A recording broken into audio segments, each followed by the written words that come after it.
Hello friends, welcome back to our YouTube channel. Today we do our social science topic, chapter 10, Rises of Small Kingdom in North India, part 2। जो part 1 का जो video है वो मैं आपको description box में डाल दूँगी, आप उसे क्लिक करेंगे तो आप जो है वीडियो को देख सकेंगे। ओके, तो ये जो सारी जो चीज़ें हैं वो हमने पार्ट 1 में जो थी कर ली थी। अगर आपने वो नहीं देखी है तो आप देख लीजिएगा, जो लिंक है उसका डिस्क्रिप्शन बॉक्स में मिल जाएगा। जो आज के जो हम करेंगे वीडियो में वो है राजपूत्स। ठीक है, राजपूत्स आज हम करेंगे। ओके, तो राजपूत्स हमारे है क्या? Around 9th century CE, the wall of the North India had become a patchwork of small kingdoms, has the power of Rashtrakutas, the Palas, the Prithiyaras, and in almost symmetries.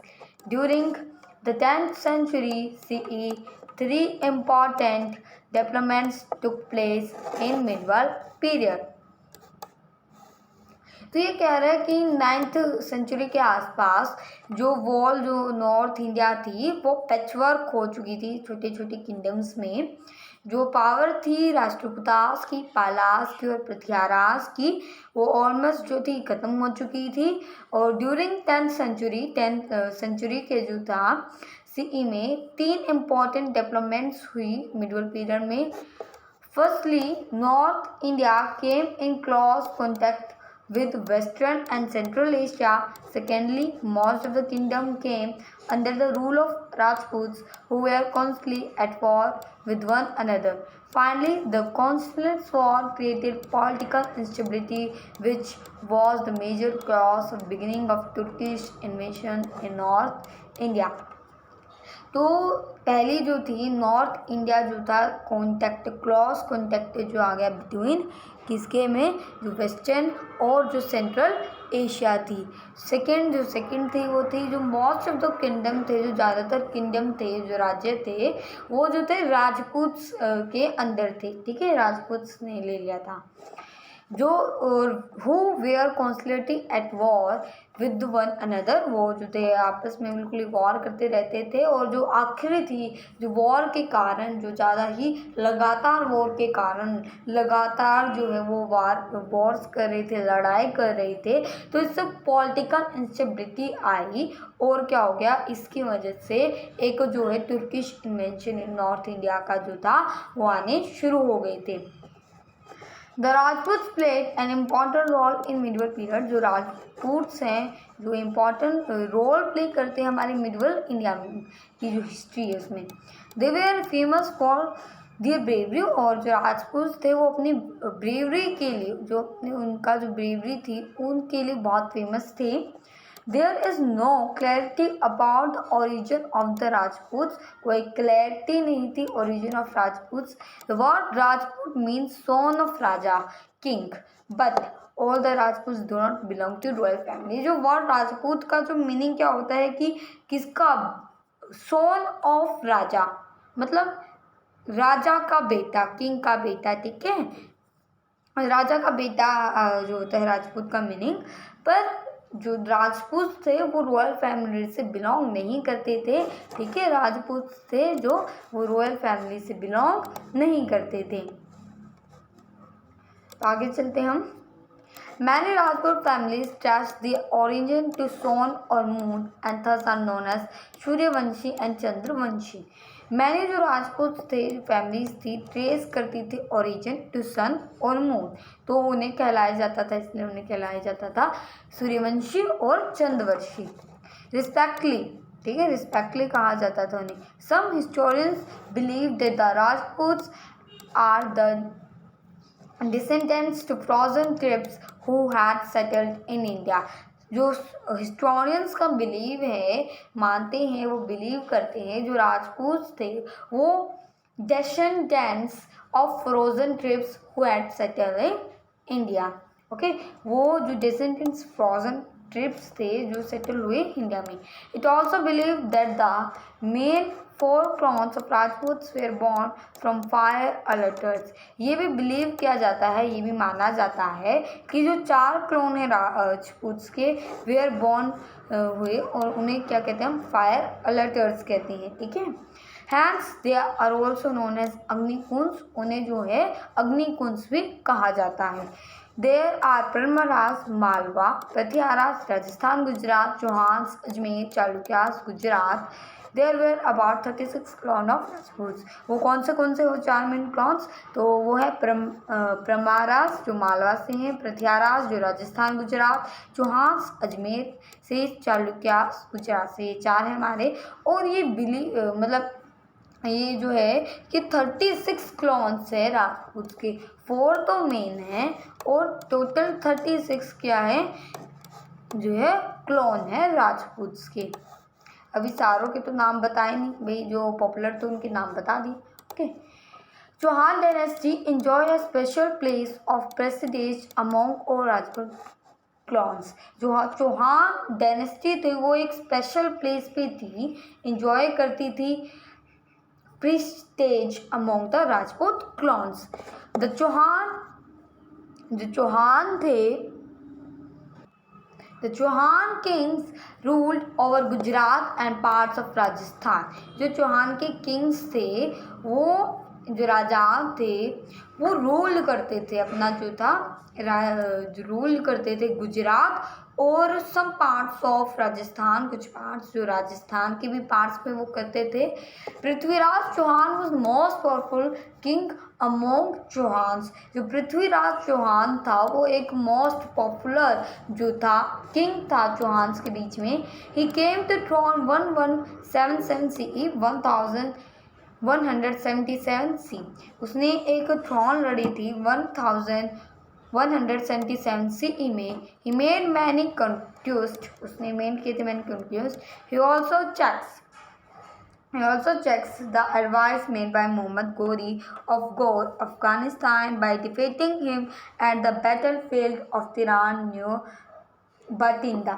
ठीक है, कि उसने also checks किया था जो advance जो made किए गए थे मोहम्मद गोरी अफगानिस्तान से था वो, बाय डिफीटिंग हिम, उसे हरा के, ऑफ द बैटलफील्ड में ऑफ तिरान में जो Tarain of Bathinda. Even today, Prithviraj Chauhan remains a hero of many folk tales of India। तो अभी जो है ना पृथ्वीराज चौहान को एक हीरो माना जाता है, जो हमारे कुछ कहानियों में, उनकी कहानियों में वो हीरो माने गए हैं, folk tales of India. Chand Bardai compose an epic poem Prithviraj Raso which narrates his bravery and heroism। Prithviraj Raso ने एक एपिक पोएम लिखी थी, पृथ्वीराज रासो, ये पोएम का नाम है, जो नरेट करती है उनकी ब्रेवरी को और हीरोइज्म को। ठीक है, चंद बरदाई कौन थे? चंद बरदाई जो थे बच्चों, वो जो थे चंद बरदाई वो एक पृथ्वीराज चौहान के कोर्ट में पोइट थे बच्चों। चंद बरदाई कौन थे? जो पृथ्वीराज चौहान के पोइट थे, जो उनके बारे में बुक्स जो थे लिखते थे। The struggle of supremacy and contest in fighting created disunity and enmity among the Putes।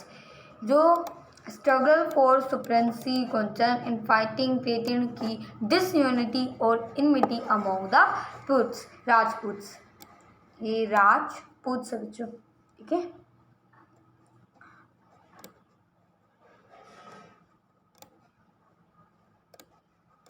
This attracted the Muslim invasion in India. और इसे जो है इसकी मदद से जो थे मुस्लिम इन्वेजन को अट्रैक्ट किया जो थे इंडिया में। The Rajputs failed to join hands with each other to defend India from Arab इन्वेशन।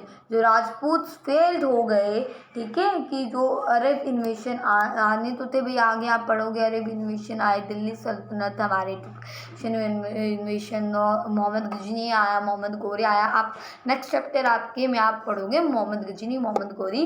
तो अभी ये क्या कह रहे, जो राजपूत थे वो फेल्ड हो गए जो थे to join hands with each other to defend India from Arab invasion. Arab invasion आने में इंडिया के उन्होंने जो थे फेल हो गए।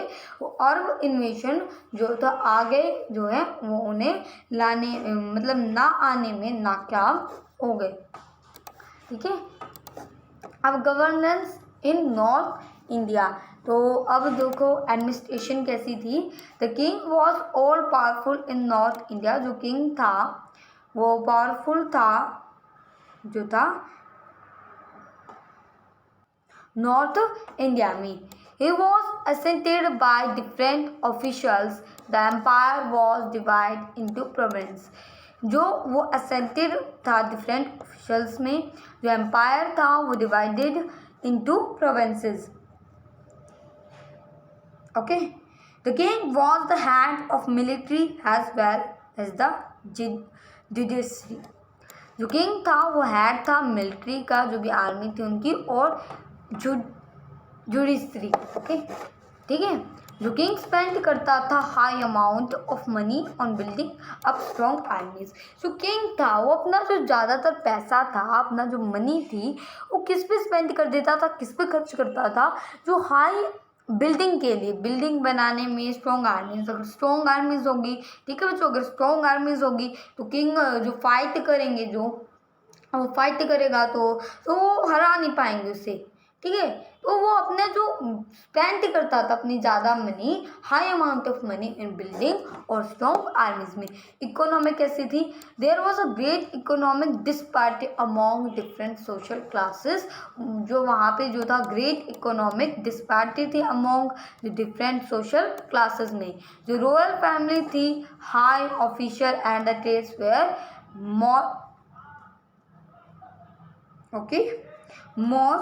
मॉस्पिरस। ओके, ठीक है। कि जो था कि जो रॉयल फैमिली थी, हाई ऑफिशियल्स थे, ट्रेड थे, उन्हें जो थे वेयर प्रॉपर्स थे, ठीक है, प्रोस्पर्शियस, ठीक है। जो इकोनॉमिक जो स्थिति, जो आर्थिक स्थिति थी, जो इकोनॉमिक होता है हमारे आर्थिक स्थिति, ठीक है। जो पीपल लिविंग होते थे विलेज में वो वेरी पुअर थे। जो रॉयल फैमिली से, जो भाई राज चलाने से वो होंगे तो वो तो बहुत अमीर होंगे, अपनी लग्जरियस लाइफ जो थे वो जी रहे थे। और जो पुअर थे, जो विलेज में रहते थे, जो गांव में रहते थे, वो तो बहुत गरीब थे। The temples were the centres of riches and hence attracted a lot of invaders. जो टेम्पल्स थे वो सेंटर थे रिचेस के लिए, अमीरों के लिए, और जो अट्रैक्टेड किया उन्हें इन्वेडर्स को, ठीक है। तो इतना आपको समझ में आ गया। Federal system was prevalent in north India. जो फेडरल सिस्टम था वो प्रिवेलेंट हुआ नॉर्थ इंडिया में। The kings granted land as rewards to officers. जो किंग्स थे वो लैंड जो थे रिवार्ड्स करते थे ऑफिसर्स को, हु, ठीक है बच्चों, ऑफिसर्स को, who came to be known has Thakurs और राइस। जो कहलाते थे ठाकुर्स और Rais. They provided military assistance to the king at time of war. जो वो प्रोवाइड करते थे मिलिट्री किंग को वॉर के टाइम पे। The federal system lead to the decline of many empires. The federal lords give only some part of the land revenue to the king. जो federal system था उसने जो है कुछ एम्पायर्स को जो था डिक्लाइन कर दिया, ख़त्म कर दिया। जो फेडरल लॉर्ड्स जो थे वो उन्हें छोटा सा पार्ट देते, भी जितना वो कमाएंगे उन तो ज़्यादा पार्ट देना चाहिए था, तो ज़्यादा पार्ट नहीं देते, उसमें से बिल्कुल थोड़ा सा पार्ट देते लैंड रेवेन्यू को किंग को, जो राजा को। This weakened the power of the king moreover many federal lords like Chauhan से Bernard become powerful and establish independent. जो वीकनेड हुई पावर ऑफ किंग की, जो ठीक है, जो बहुत कमज़ोर हो गए किंग, और जो मैनी फेडरल लॉर्ड्स को, फेडरल लॉर्ड्स ने जैसे चौहान परनाहास पावरफुल बन गए और उन्होंने अपना खुद का जो है एम्पायर, इंडिपेंडेंट एम्पायर एस्टेब्लिश कर लिया, ठीक है। अब देखते हैं सोसाइटी कैसी थी। The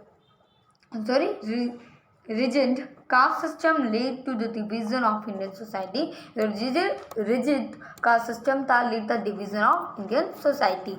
The king The visual lords and the brahmins in high position enjoyed the life of luxury. जो किंग थे और जो visual lords थे और जो ब्राह्मण्स थे वो हाई पोजीशन पे थे, ऊपर की पोस्ट पे थे, ठीक है, और वो लाइफ जी रहे थे, अच्छी ज़िंदगी दे रहे थे, आराम की ज़िंदगी जी रहे थे। भी बेचारे पुअर को तो कुछ नहीं था मिला। जो हाई थे, जो किंग थे, जो visual lords थे और जो ब्राह्मण्स थे वो तो अपनी लग्जरी की लाइफ इंजॉय कर रहे थे, हाई पोजीशन पे थे, इसलिए वो land was cultivated by many mainly by Shudras. जो लैंड था वो mainly Shudras who were burned by taxes and social discrimination। जो लैंड था वो सिलवेटेड किया जाता था मेनली शूद्रास को, जो बर्नेड किए गए थे टैक्सेस और social discrimination. Okay, the condition of woman was quite miserable. जो वुमन की जो ज़िंदगी थी वो बहुत बुरी थी उस समय पे जो ज़िंदगी थी वुमन की। दे वेयर डिप्राइव्ड ऑफ एजुकेशन, उन्हें एजुकेशन नहीं दी जाती थी, पढ़ाया नहीं जाता था, वे देखो कितना बुरा करते थे। द इविल प्रैक्टिस ऑफ सती, भाई अगर उसका पति मर गया तो उसे भी जला दिया जाएगा, अगर उसका पति मर जाता है तो उसके साथ उसे भी जला दिया जाएगा, ये तो गलत था, उसे भी जलाया जाए, है ना। चाइल्ड मैरिज, बचपन में ही मैरिज कर देना, उसे कुछ पता नहीं है कि मैरिज क्या होती, शादी क्या होती, तभी उसकी शादी कर देना, चाइल्ड मैरिज। तो ये तो बहुत बुरा था, उसे पढ़ाया नहीं जाता, अब पढ़ाया भी नहीं जा रहा तो अब बचपन में ही शादी कर देना तो और भी बुरा। Programming contributed to the decline in the status of woman, ठीक है। अब क्या होता था भाई, मुस्लिम 5-6 शादी कर लेते तो कुछ भी नहीं कहते, तो भाई बहुत बुरा जो था, जो decline in the state of women contribute था, डिक्लाइन था, वुमन के साथ बहुत भेदभाव होता था। तो यहाँ पे ड्यून में कुछ अच्छा सा देर के तो उसे पढ़ते हैं या देर क्या। The woman of royal families committed jauhar immolating in the fire to protect the honour if the men folk were defeated और किल्ड इन ए बैटल। जो वुमन थी रॉयल फैमिली की, जोहर जो थी, उसने अपने आप को आग में कूद गई थी, वो बच्चों खुद आग में कूद गई थी। उसकी जो थी सारी जो औरतें थी, क्योंकि जो उसका पति था वो एक बैटल था, वो कौन था, वो था बच्चों, मैं अभी आपको बताती हूँ एक बार। अलाउद्दीन जो खिलजी था, वो जो था उसके पति को मार के, जौहर के पति को मार के वो जो था उसके साथ शादी करना चाहता था, बट उसने अपने मान को बचाने के लिए, अपनी इज्जत को बचाने के लिए जो थी वो सारी दासियों के, मतलब जो भी वुमेन्स थी वो सारों को लेके वो आग में कूद गई, ठीक है। और if their man folk were defeated और किल्ड इन बैटल, और जो उनके पति थे वो जो थे हार गए थे बैटल में और मर गए थे। अब रिलीजन क्या था, Rajput mainly worship God Vishnu and Shiva, they also worship goddess Kali, Lakshmi and Durga. जो राजपूत थे वो मेनली वर्शिप करते थे गॉड विष्णु और शिवा की, शिवा मतलब जो शिव है हमारा। ऑल्सो वर्शिप करते थे गॉडनेस, जो देवियों को, जैसे काली, लक्ष्मी और दुर्गा, ठीक है। Rajput king give gifts of lands to the Brahmans, वो जो राजपूत किंग थे वो गिफ्ट्स देते थे ब्राह्मण्स को, ब्रह्मदेया और अघरारा, ठीक है। Hinduism become more popular than Buddhism, Hinduism जो था मोर पॉपुलर था, उसके बाद जो था Buddhism. Many Buddhist took shelter in south east Asia, और मैंने बुद्धिस्ट जो थे उन्होंने शेल्टर लिया साउथ ईस्ट एशिया में। When the Turk attacked monasteries at Nalanda, ठीक है, जब जो द टुर्क्स ने अटैक्टेड किया था मोनेस्ट्रीज एट नालंदा।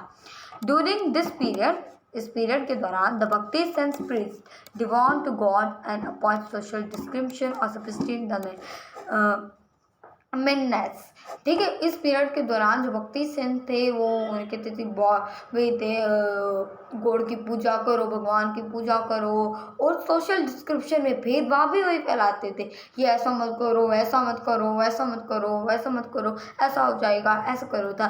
जो ब्राह्मण्स थे बच्चों आधे से ज़्यादा वही डालते थे, आधे से ज़्यादा क्या डालते थे, वही डालते थे जो थे डिस्क्रिमिनेशन, ठीक है। अब एजुकेशन पे आ जाओ। एजुकेशन क्या है, तो हम एजुकेशन को पढ़ लेते हैं। हम एजुकेशन कैसे थे उस पीरियड में। Superstition and narrow mindedness were a great hurdle to education.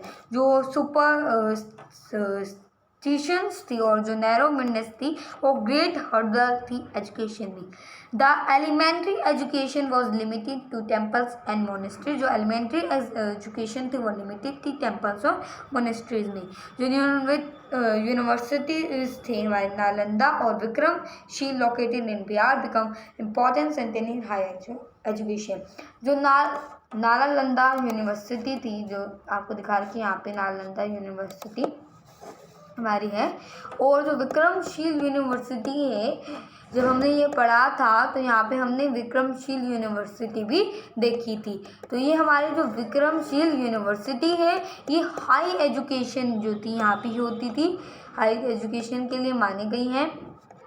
Okay, तो यहाँ पे हो गए हमारे। आगे कहता है the study of philosophy and religion was increased but subject like mathematics and science were ignored. जो स्टडी थी रिलीजन्स की, फिलोसफी की, वो इंक्रेज थी सब्जेक्ट में, मतलब बढ़ावा तो देते थे उन्हें, और जो मैथमेटिक्स थे, साइंस थे, उन्हें इग्नोर कर दिया गया, उन्हें देखा ही नहीं गया। इग्नोर कर देते हम किसी चीज़ को, ठीक है।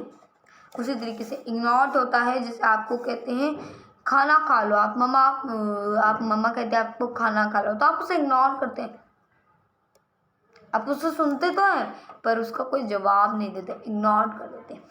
The religion language like Marathi, Gujarati and Bengali developed has they were the languages in which the bhakti saints preached and compose songs. जो रिलीजन लैंग्वेजेस थी, जैसे मराठी थी, गुजराती थी, बंगाली थी, वो डेवलप्ड हुई वेयर जो लैंग्वेजेस थी भक्ति सेंस प्रीच करते थे, कंपोज सॉन्ग्स। बट जो संस्कृत थी इंजॉय करता था प्लेस ऑफ प्रोवेंस, और जो संस्कृत थी वो एंजॉय करती थी place of Provence. Pali and Prakrit language where used for writing books on Buddhism and Jainism. जो पाली थी, प्राकृत लैंग्वेज थी, वो यूज्ड होती थी राइटिंग बुक्स को लिखने के लिए, ये लैंग्वेज यूज्ड होती थी, और बुद्धिज्म और जैनिज्म, ठीक है। अब आ जाते हैं आर्ट और आर्किटेक्चर कैसा था इनका। तो the example of painting in North India can be found in the form of murals in places, caves and temples। जो पेंटिंग्स के जो एग्जाम्पल हैं नॉर्थ इंडिया के, वो मुराल्स के जो है मिले हैं, मतलब चित्रकारी की तरह से मिले हैं इन प्लेसेस, केव्स और टेम्पल्स। जो जेन मोंक था, पेंटर था, the Jain monk and painters of Bengal developed the art miniature painting, small picture draw to illustrate books। जो जैन मॉन्क्स, जो पेंटर्स और जो बंगाल डेवलप्ड हुई आर्ट और मिनिएचर पेंटिंग्स में small picture draw to illustrate. Okay, समझ में आ गया ना इतना। आगे है